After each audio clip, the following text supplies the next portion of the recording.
1770 წელს ავანტიურისტი ტოტლებენისგან მიტოვებული ერეკლე მეფე მცირერიცხოვანი ჯარით ასპინძასთან დაბანაკდა. ტოტლებენმა როგორც ეტყობა, თავდაპირველად მოიწონა ერეკლე მეფის საომარი გეგმა და ერთიანი ლაშქარი 1770 წლის გაზაფხულზე სურამიდან დაიძრა.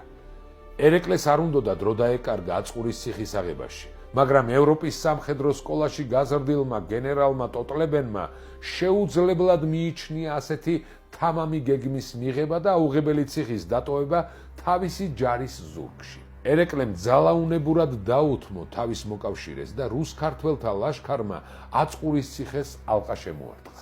აწყურის მეციხოვნე ჯარს ახალციხიდან თურქების და ლეკების ჯარი მოეშველა. ეს გარემოება გარემომცველ ჯარს ორ ცეცხლშუა მოხვედრის საფრთხეს უქმნიდა.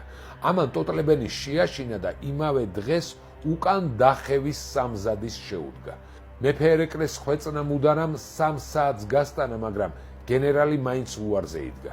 უბეში ხელი ჩაიყო, იქიდან ქაღალდი ამოიღო და მეფეს უთხრა: აი ამ ქაღალდზე დასწერე და ხელი მოაწერე, რომ შენ საქართველოს რუსეთის სახელმწიფოს აძლევ და მე მხოლოდ მაშინ შემეძლება, რომ შევისმინო თქვენი თხოვნა და გიშველო.